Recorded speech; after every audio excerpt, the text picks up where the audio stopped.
All right. I see we have participants coming in, so I will go ahead and begin.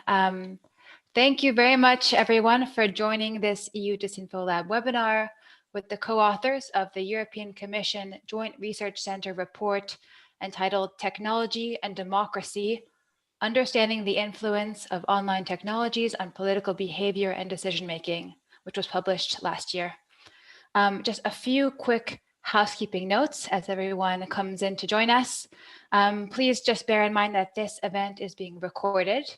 The chat here is open if you wish to use it. It will be moderated by myself and my colleague Thomas. And we ask you to pose your questions, though, not in the chat, but in Slido.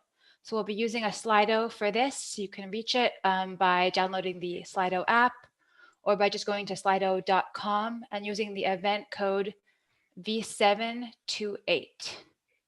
The authors have very generously offered to leave half of their event time, 30 minutes for Q&A at the end. So they're condensing a 170-page report into 30 minutes to leave that Q&A time.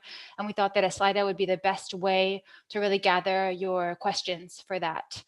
And actually, we would ask you to turn to Slido now because we already have a couple of getting to know you questions to kind of see where everyone is joining in from. So go ahead and join us in that Slido V728.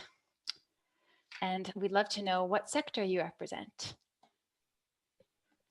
So civil society folks, European Parliament, academia, makes sense.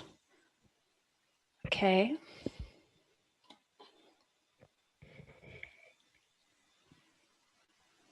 Great. Not as much from the private sector. Okay, private sector coming in.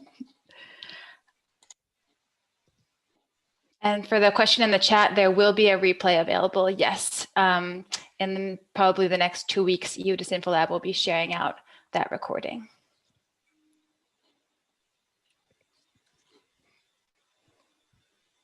Great.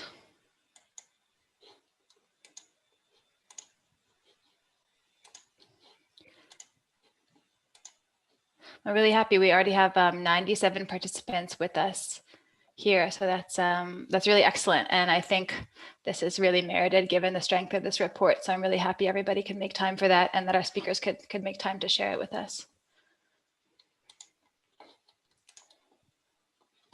All right. So I would also love to know where you're based. And while you're filling out this question, I'll also take a minute to very quickly introduce our speakers. Professor Stephan Lewandowsky is the chair of cognitive science at the University of Bristol. Dr. Lewandowsky has been awarded very many research prizes, distinctions, and fellowships, the long list of which I actually elected not to go over in its entirety because I would mispronounce various UK and Australian institutions, and I'd rather give him the time to speak. But I will say that his research areas involve examining people's memory, decision-making, and knowledge structures, with a particular emphasis on how people update their memories if information they believe turns out to be false. So he's particularly interested in the variables that determine whether or not people accept scientific evidence as well. And so his most recent, one of his most recent research interests is exploring the potential conflict between human cognition and the physics of global climate science, global climate change, which has led him to collaborative research on climate science and climate modeling.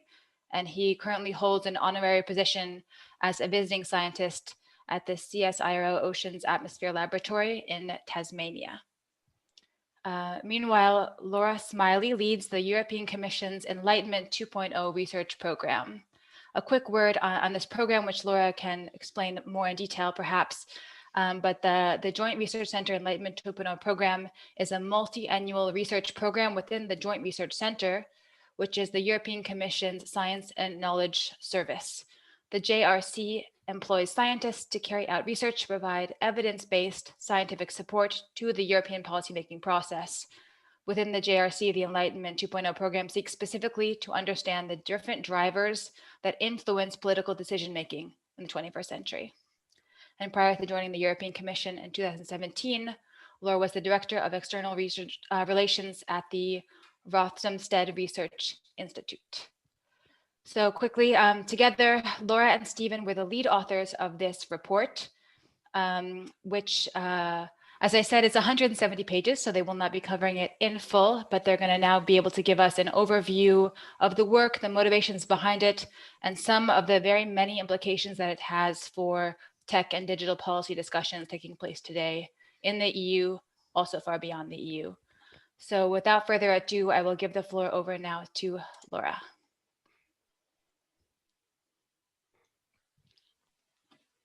Thank you so much, Claire. Good afternoon, everybody. Claire, can you just check that everyone can hear me and that you can see my slides okay? Perfect. Fantastic. So in case you guys can see me on the video, good afternoon, everyone. Welcome to my kitchen. It's fantastic to see such a diverse range of different types of stakeholder groups today, as well as so many different countries represented. So thank you to those of you who completed the Slido.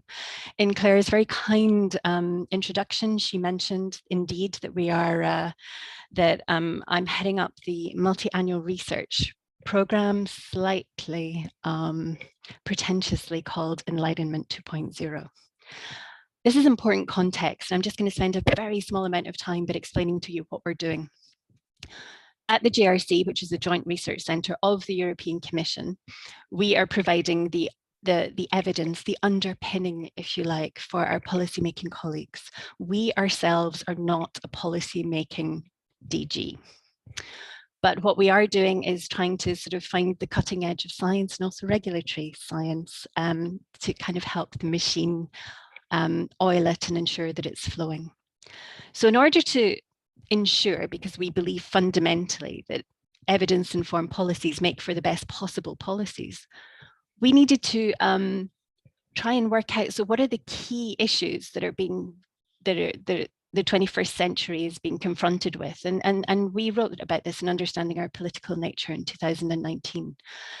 Today, we're talking about technology and democracy and really trying to understand the extent of the influence, particularly of social media, online technologies, on political behavior and also decision making.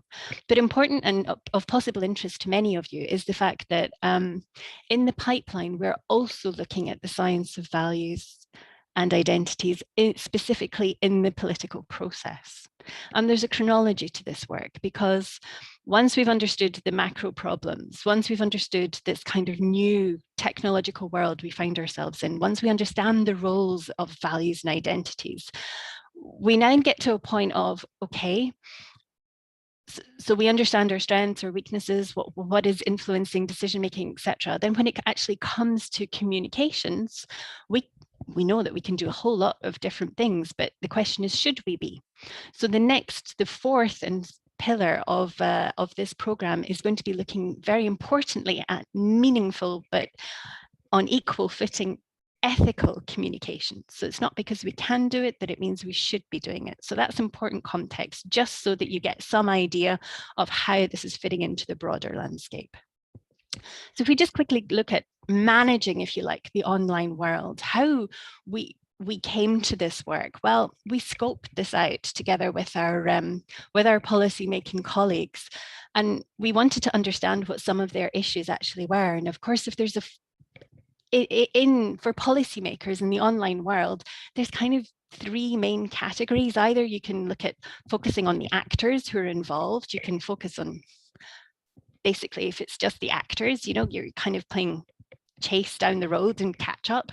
If it's content, it's a bit like whack-a-mole in the sense that we're kind of trying to work out, oh, there's something over there, and what else can we do in terms of, potentially debunking, or what should our strategy be? Or alternatively, in actual fact, enough is known about human behavior that we can actually get ahead of the game. And we can be providing our policymaking colleagues with a degree of agency that they otherwise wouldn't have if there's a focus on actors and on content. So it's with that in mind that we decided that in order to understand, for the framing of this report, that we that we decided to go down the behavioural route. So we didn't do this as the JRC in blissful isolation. My co-lead coordinating author, Professor Lewandowsky, Steve, is on the call today. He'll be giving details of the science, but it's important to say that this was a group of 12 experts in their field, ranging from everything from complexity science, computational social sciences, all the way up to people who specialize in philosophy and looking at the ethics and the societal implications of things such as AI. So it's important with that context and understanding where we're coming from with the Enlightenment 2.0 work, that you understand that there's a bit of a tendency towards the negative, because we're looking at the potential implications on democratic processes. Now, we're not denying, and we say this quite clearly in the report, that of course there's a myriad of advantages of embracing technologies, but we are looking specifically at risks and at pressure points and at issues here. So that comes across in the way that we are presenting this work. Also, and the root of that is the fact that, you know, a functioning democracy is depending upon the ability of its citizens to be able to be making informed decisions. That is the cornerstone, and it's based on this that our work takes its lead.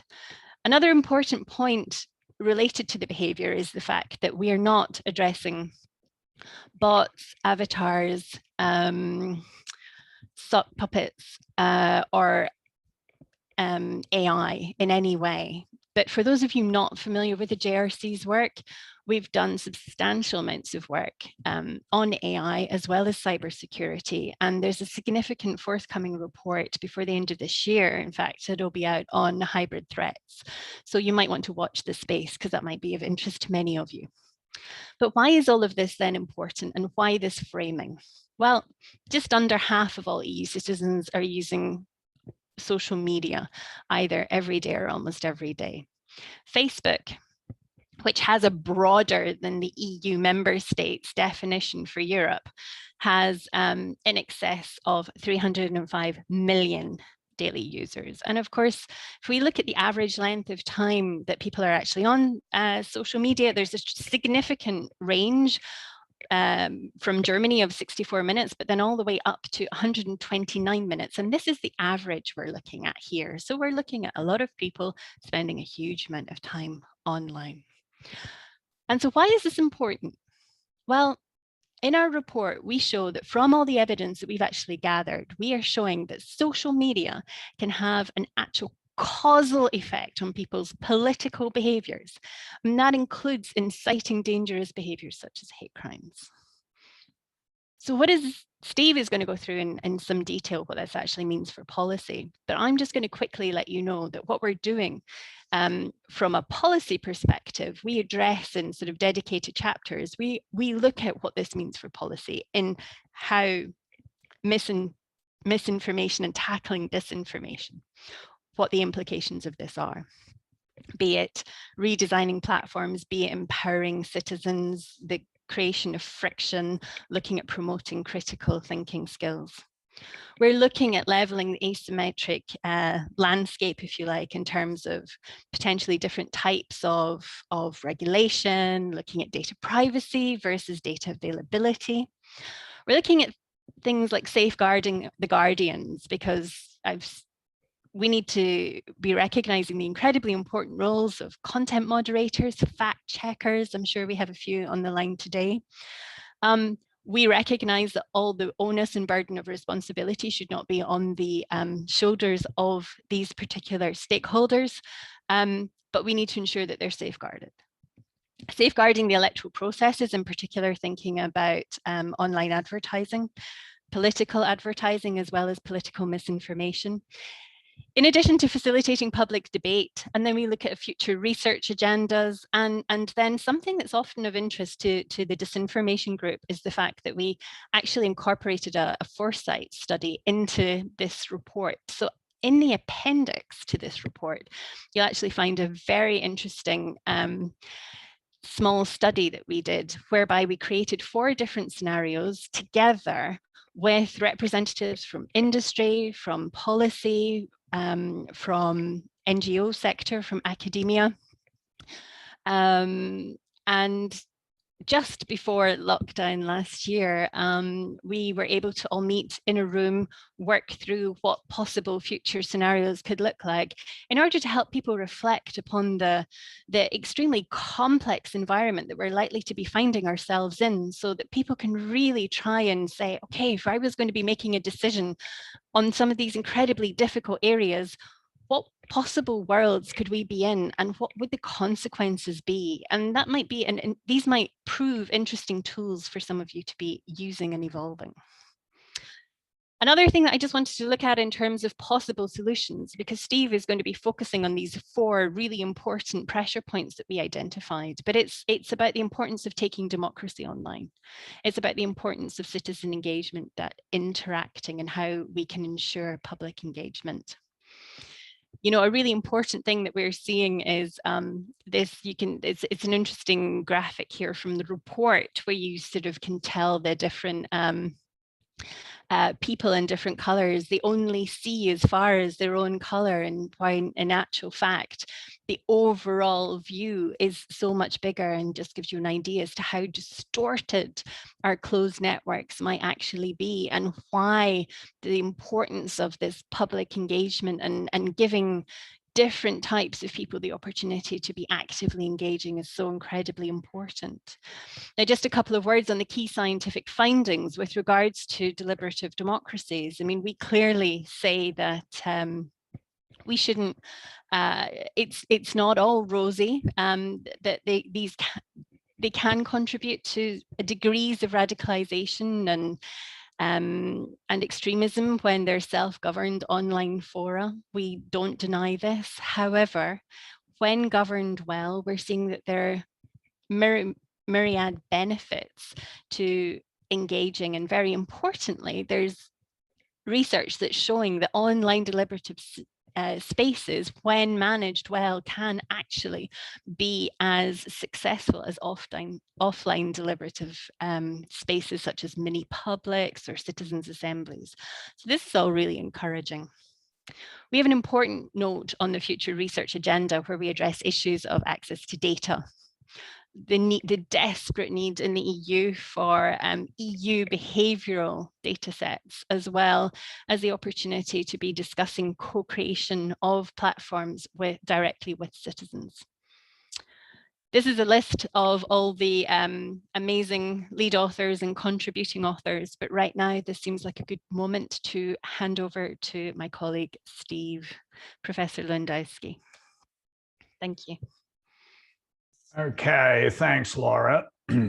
I will stop your screen sharing and substitute it with my own, which I hope has worked. So yeah, thanks, Laura. That was a great way to set the stage for me to talk about the core aspect of the report, which is to discover or to evaluate how the online world differs from the offline world. And it turns out that there are some sort of unique cognitive aspects to the online world that in everyday life, person to person, we wouldn't encounter. And broadly speaking, they relate on the one hand to structure and functionality, and on the other hand, at the psychological side, to perception and behavior. So let me just very briefly touch on some of the issues arising from the structure and functionality of the online world. And indeed, Laura has already touched on that when she pointed to these graphs of networks where the appearance that you're given as an individual of the opinion landscape can be extremely misleading. And that arises out of the size of the network. It arises from the fact that people who are far apart and very sparse in reality can connect and form an online community that provides them with a sense of a shared opinion when in fact, on a global scale, hardly anybody believes that the earth is flat, for example. Now, those things are new. We have never as a species encountered these phenomena previously, because until we had the internet, it was never possible for people who are a tiny minority to get together globally. And that is one of the many consequences we're now facing based on the simple structure of a network. And on the psychological side, there's a number of other things that we now have to contend with, things that are unique to the online world. For example, cues of epistemic quality. You know, I'm old enough to remember there was a time when all the cranks had mimeographed copies of their, you know, manifestos for a new world that you could just look at and you figured out, well, okay, hang on, there's something dodgy going on here, because you could barely read it. And it was only people who owned the printing press who looked professional. Now that's completely gone. Anybody can look good if you spend $20 on a WordPress template. And that is something that, again, is unique and new, and we haven't yet learned, I think, to deal with that. And that's before we get into issues such as norms and civility, and the fact that online, being anonymous, it is very easy to become uncivil and to resort to hate speech, because no one knows who you are. No one can punish you for that. So those are just two of the very broad classes of differences that we analyzed further, and we identified in our analysis 4 pressure points between human cognition, how we think as a species, as a living being, and the online architecture and the information we encounter online. And we tried to do this analysis with a macro view to the extent possible. So we really tried to zoom out and say, well, if we look at all of cognition and all of the online world, is there anything meaningful that we can identify that constitutes these pressure points? And I think we have. I think we came up with 4 pressure points: the attention economy, choice architecture, algorithms, and finally misinformation, that really capture a large aspect of the landscape and the problems that arise from that. So let me now walk you through these 4 pressure points fairly briefly, because I want to leave as much time as possible for Q&A. What's the attention economy?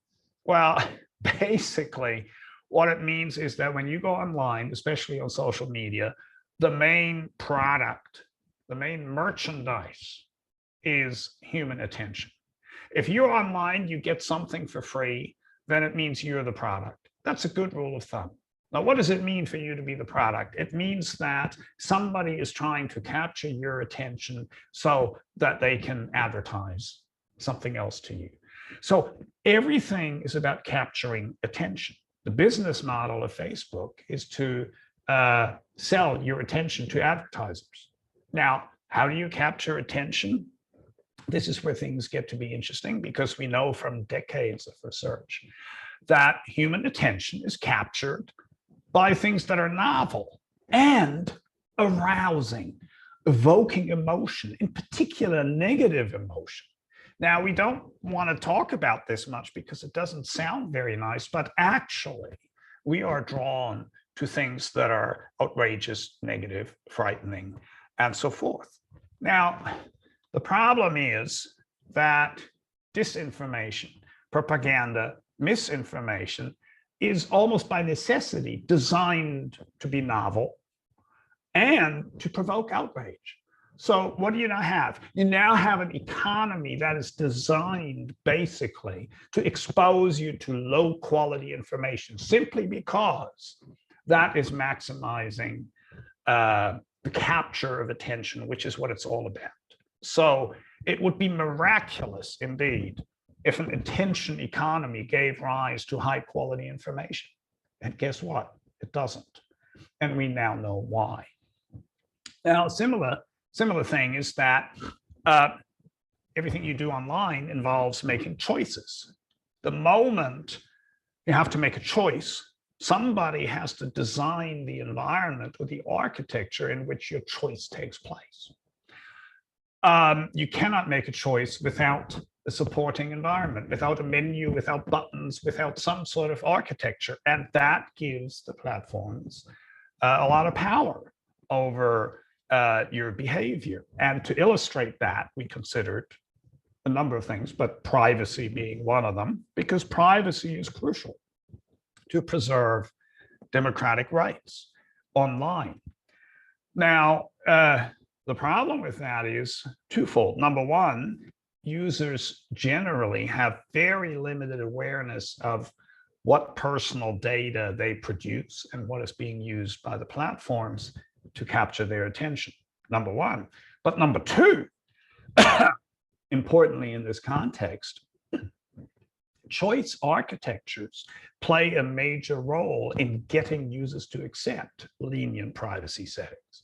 What do we mean by that? Well, what I mean by that is things like defaults, that if you do nothing, then your privacy is being compromised. Now, according to the GDPR, that shouldn't happen, but in actual fact, it does. Number one. Number two, dark patterns, which are basically roach motels. You check in, but you can't check out because it is so complicated that you never figure out, for example, how to close your Amazon account. You can open one in 30 seconds. Trying to close one, good luck to you. It'll take you a while because it's so complicated. And so that's how platforms can shape your behavior online through choice architectures. And of course, it isn't just choice architectures, it is even more fundamental because everything you see on the web is in one way or another the product of an algorithm that is shaping what you see. Now, the web actually would be nearly useless without algorithms. Don't get me wrong, I'm not saying algorithms are bad, it's just we have to understand what's going on. Algorithms are necessary because if you're Googling information, let's say the city of Newcastle in Sydney, Australia, it shouldn't tell you about the Newcastle in the north of England. Why? Well, because there is another Newcastle 2 hours from Sydney by train. So Google should be sensitive to the context when it is displaying information to you. And it is, and it does a wonderful job. But here's the problem. We can show that the algorithms have a causal effect on our preferences and perceptions. If the algorithms change, so does people's behavior online. Who controls the algorithms? Well, it's not an elected or accountable body. So that immediately raises problems for democracy. And one extreme case of this is the curation by algorithm of political messages that is targeting individuals based on, let's say, their personality or other inferred characteristics, which turns democratic debate into potentially furtive manipulation. So algorithms and microtargeting are serious concerns.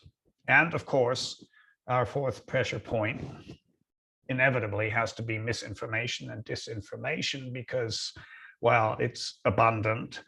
And to link it back to what I said at the outset in terms of the attention economy, unfortunately, the attention economy is almost custom designed for misinformation to spread faster and further. And that is because people who create misinformation are at liberty to say anything they want by definition. They're not wanting to be honest, they're wanting to persuade. So they can just make stuff up. And the moment you can make stuff up, you can custom design it for the attention machine to make sure that a lot of people get exposed to it. So you just make it outrageous, you make it novel, and bang, grabs people's attention, and then it can go viral from there. And the other thing we have to be aware of is that certain demographics are disproportionately susceptible. Advanced age is one factor that has been identified in a number of different cultural settings. And certainly in the United States, strong conservatism. And in Europe as well, right-wing populism tends to be associated with more exposure to and sharing of false information. And finally, as a consequence of that, combined with what I said earlier about network size, social signals can be significantly distorted online. And that has consequences, psychological consequences, because we know from decades of research, that the extent to which we think others share our opinion, we will hold on to that. In other words, if I think everybody else thinks like me, I'm not going to change my mind. If I think I'm the only one, then I'm much more susceptible to being persuaded. Now, the problem we're facing, one of the problems we're facing right now is that any opinion online, no matter how absurd, will have sufficient people around the globe to give you an epistemic community, a supportive community that says, yeah, you know, the earth really is flat. And, you know, the government is just trying to fool you when they're saying it's a sphere. And the moment you have that community, you become more resistant correction. To correction. And with that, I'll close. I don't have to show you the slide. Laura has already done it, the wonderful team that we work with to make this happen. And great, we have almost half an hour for Q&A. I'll thank you. This is the short link to the report there. It's also behind me. And I'm now looking forward to your questions. Thank you. Fantastic. Thank you, Stephen. Thank you, Laura, for that really succinct overview of this work, which I really encourage everyone to look at, especially the scenarios that Laura mentioned at the end. They are fascinating to think about our information environment in 25, 30 years from now, if we don't do anything about it. So we already have some great questions on the Slido. Please continue to post them there. The top two questions I'm going to actually pose to you both together because they're related. They both connect to media literacy. So one is actually asking about some top media literacy resources that they can share in their networks. And another is asking if media literacy is still effective, both for children and adults, in environments where there are few reliable sources of mainstream media. I don't know, whichever one of you wants to take it first, maybe both of you. Shall I maybe jump in first on that one, if I may? Because I think there's an important point that needs to be made here. And because we were, as Steve mentioned, we were looking at this from a sort of macro perspective in terms of trying to really understand the sources of the issues.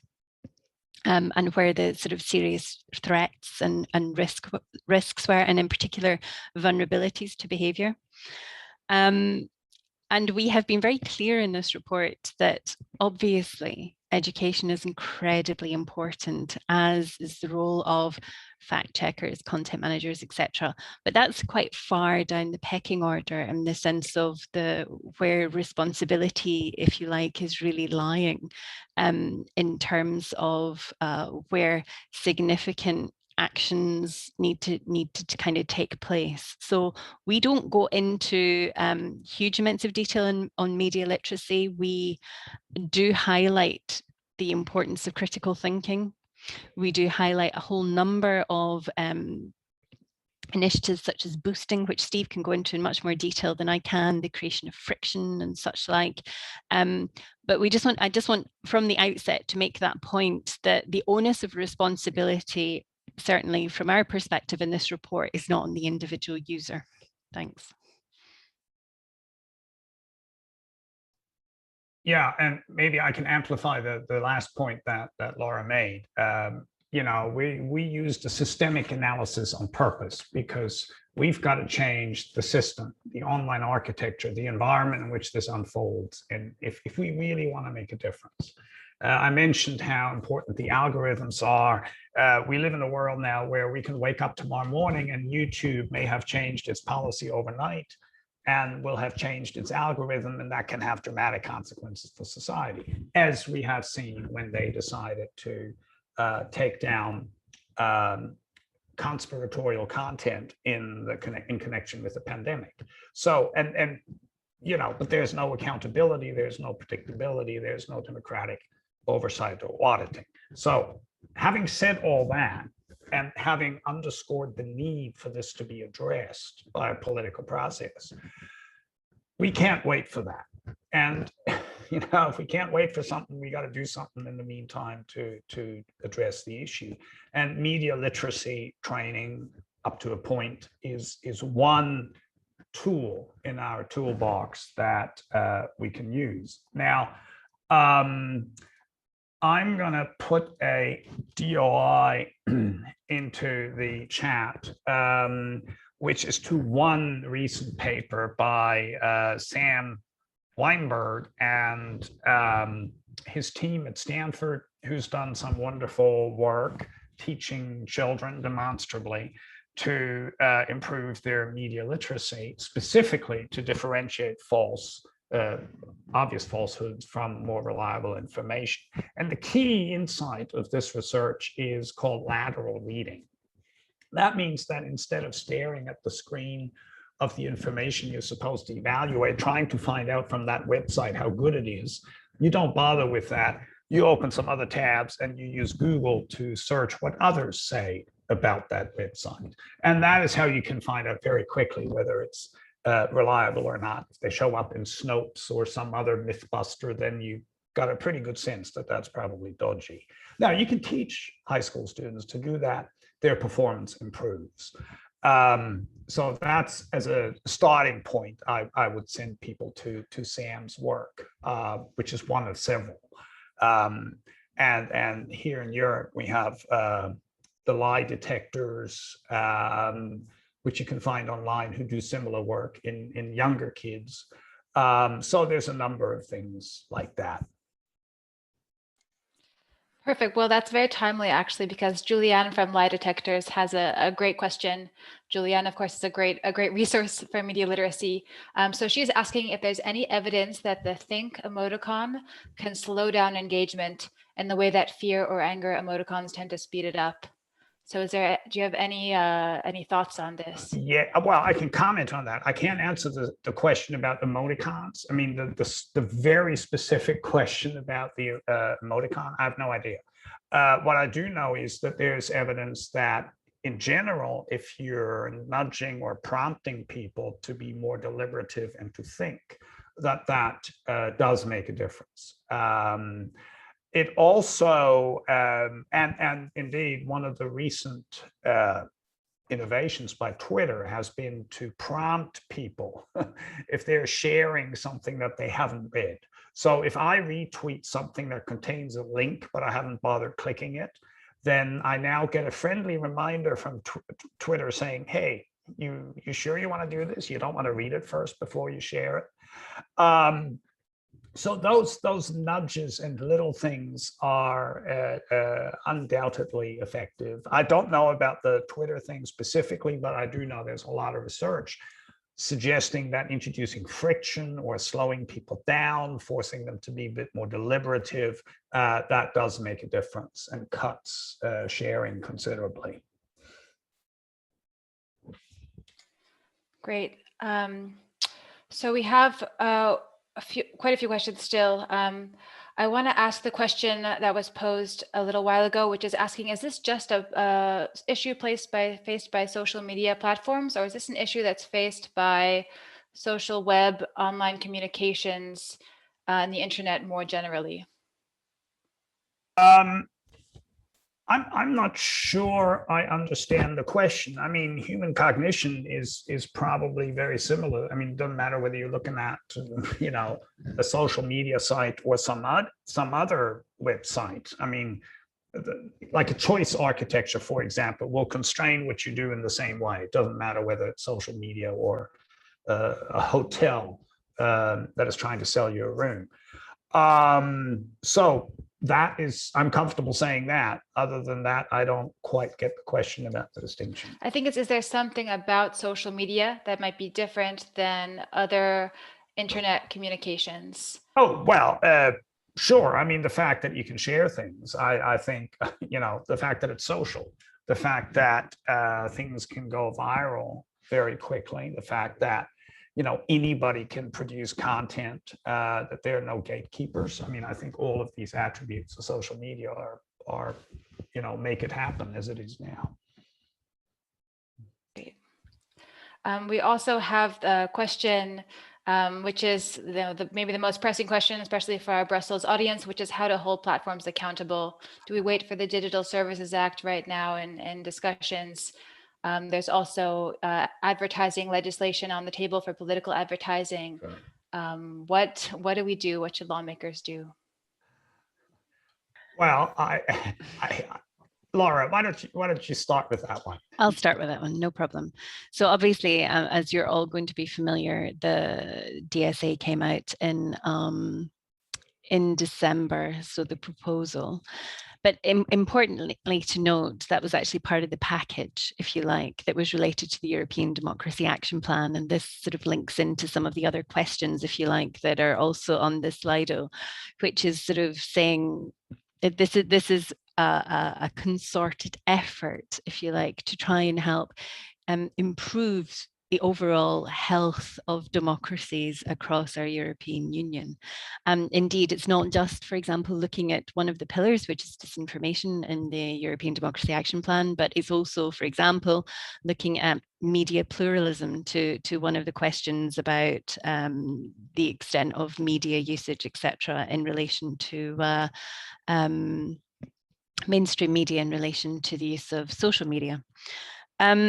So it's important to see that this is part of a package of things in the rollout. And we're also looking, obviously, at the vertical piece of legislation on political advertising. And of course, certainly for this audience, you'll all be familiar with the strengthening of the code from 2018.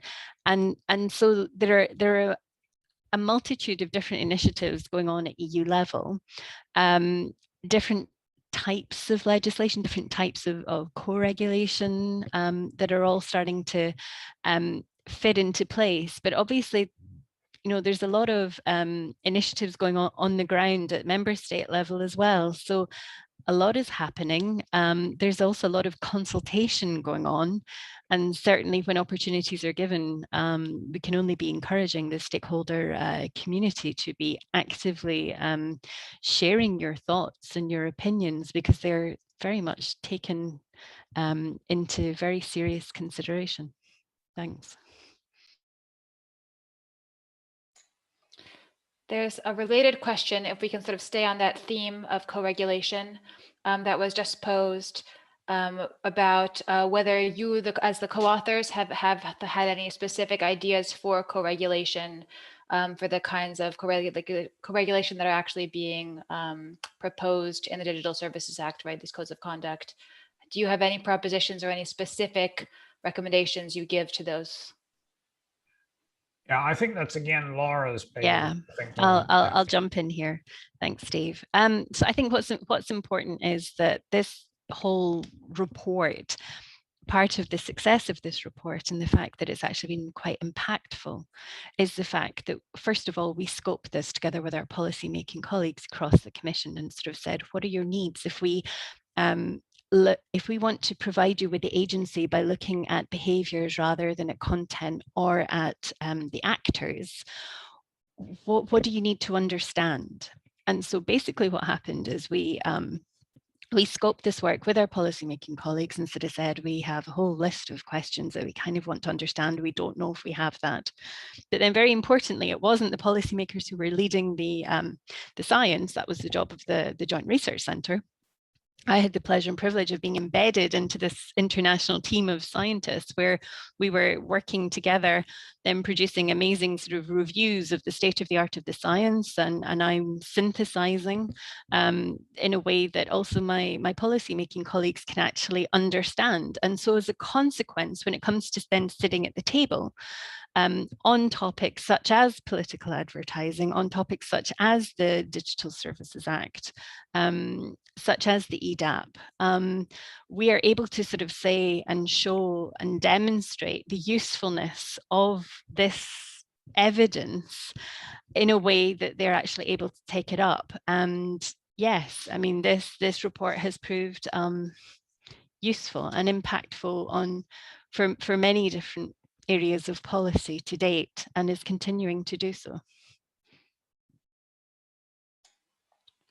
Okay, we have a question that I really like from Fleur van Nuenen from UVA, who's asking, how can technical people in academia contribute to solving this problem or problems? Maybe Stephen, you can begin with that.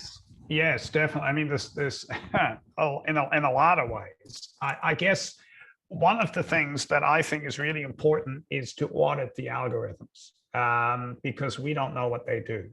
And that does require some technical expertise, as some of our co-authors on the report have, and they have in fact done that work, like Ron Ronaldson. That's one thing where I would start. So you reverse engineer, trying to figure out how Google does things. I also think there are ways that in which the design of the algorithms has to be improved to avoid discrimination. For example, there are these well-known problems with face recognition algorithms, that they tend to be less accurate with people who have darker skin, giving rise to, potentially very serious biases. Or problems for those people if face recognition is used for some crucial purpose. And the list goes on. So I think debiasing algorithms, understanding and auditing algorithms is a very major form in which they can help. Then you get into machine learning of, differentiating between false information and likely valid information, figuring out ways in which that can be done through, text modeling and NLP and those things. But also beyond that, understanding how you can infer the quality of information from cues that are external to the information itself, something we call exogenous cues. So, for example, the sharing history or the citation tree of a piece of information, to what extent can that tell us something about its likely quality without getting into the content itself? So, I could go on. There's a lot of stuff that technical people can do and are hopefully doing as we speak. Yeah, and staying on the topic of algorithms for a moment, we have a question from Alexandre from EU DisinfoLab that has organically received 3 votes. So this is not artificial amplification, but he's asking, so given that in the health sector, for instance, certain products need to receive some kind of assessment of their quality before they can go to market, should we see something similar with algorithms? Well, it's an excellent question. I love the idea, some sort of licensing process for algorithms. Yeah, absolutely. I think it's a wonderful idea. It's not entirely clear to me how this would be done, although it points to the much bigger issue of how do we assess the performance of algorithms. So before we get into costs and benefits, how do we even know what they do, and by what are we tolerating, and what are we expecting algorithms to do, and how do we expect them to fail, like graceful failures? Do we demand that of an algorithm? And so yeah, those are very interesting questions, and they bridge technology with legal scholarship with ethics. So it's absolutely, in fact, you want to take an extreme case of this. You got self-driving cars, right? Now that's an algorithm par excellence. You get in the car and do nothing, and the thing drives you over to wherever you want to go. Well, how do you program that? And what should the algorithm do if a school child is jumping in front of the car? Should it run down the kid because then you're safe as a passenger, or should it try to swerve and maybe kill you because it hits a tree? Those are real issues that at the moment are left unresolved largely, and problematically, in my view. Great. So next I want to ask Milo's question. So Milos is at the City University of Hong Kong, and he's asking why we focus on negative emotions. What about jokes or political memes? I know in your report you talk a bit about satire. So yeah, thinking that these propagate differently, sometimes even faster than other kinds of information. You want me to? I guess I'm not clear exactly on what's the question part of it, but could you speak a little bit maybe about negative, the role of jokes and humor? Well, jokes and humor are very difficult because machines have a very hard time telling jokes from real, whatever non-jokes are. So, for example, The Onion is a satirical paper, or used to be a paper, now it's a website in the United States. That's absolutely hilarious most of the time. But it is also only consisting of misinformation because everything it says is false. Well, that's the whole point. You know, it's satire, and what makes it satire is the fact that it is uncomfortably close to the truth, but different. And machine learning has a hell of a hard time with that. Now, what I think is even more problematic about jokes is that they've been weaponized for political purposes by political actors, mainly on the extreme right, because they use irony and jokes and, hey, I was just joking, as camouflage for their hate speech or other propaganda. And so I think we've got to have a conversation about the role of humor in political discourse, and whether we think that just calling something a joke is somehow making it okay. And actually, Donald Trump has a history of making outrageous claims, and then afterwards he said, "Well, what are you talking about? I was just joking. Ha ha! The joke is on you because you didn't know I was joking." You know, that sort of weaponization is something that we have to analyze at a very deep level before we get into machine learning algorithms to try and detect it. Great. And I think we have time for maybe just one more question. And so I'd like to pose Nikita's question here, which she says is naive, but I think is a really great question to have in mind, at least, which is, do we believe that platforms' algorithms could be used to encourage positive behavior? So, because nudging, we know how powerful it is. Or is the business model too strong for this kind of allowance? Well, the short answer is yes, of course. We can redesign algorithms to be positive. In fact, we know that Facebook knows and could do this.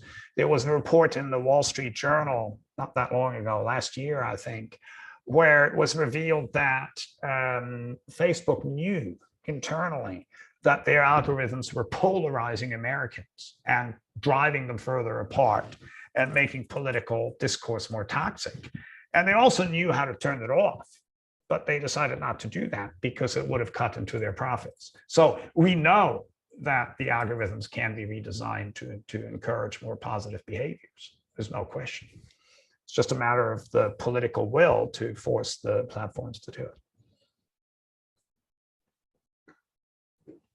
You're muted now. Yeah, okay, that was a really prompt answer, actually. That was very succinct. So maybe I will squeeze in one final question, which is asking what would be the role of mandating, or what would be the effect of mandating the use of real names on social networks? There's always a crisis around the end of anonymity, but I think from your perspective, it would be really valuable to hear what you think about the possibility of mandating real names online or on social media. Well, I can maybe go first, but I think Laura probably has some thoughts on that as well. I mean, from a psychological point of view, we know that anonymity can be disinhibiting and may, provides a cover for people to say things and do things they wouldn't do if they could be identified. So you can make a very clear case that anonymity can be problematic. However, there are situations when you want to be anonymous, like when you're a whistleblower, or when you are afraid that somebody might do something to you if you voice your opinion as an identifiable person. So it is extremely difficult, I think, to navigate that space. One solution I just learned maybe yesterday, maybe Laura was there, is the possibility of having anonymity, but at the same time, assurance that this is a real person and not a troll or a bot, by simply, that you can be anonymous, but you're building up credentials to be human over time online by just leaving behind fingerprints of behavior that bots and trolls don't have.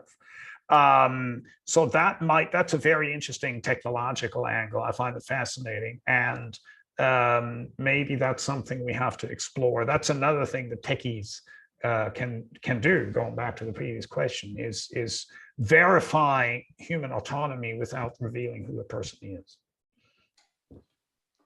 Great. I think that's a perfect sort of parting area of research and work to end on. And so with that, thank you both for your time. Thank you for your questions, everyone. So turning you actually back to the Slido, we want to give you a minute to leave any additional feedback you might have for our speakers for the Joint Research Center Enlightenment program. We will certainly be sharing links in our communications to their work and their continued work, and also we'll be sharing the video from this session in a few weeks on our YouTube channel. So yeah, just once again, thank you so much, Laura and Stephen, for making time. Thank you for this fantastic report. And thanks everybody for joining us today. Thank you so much. Thanks.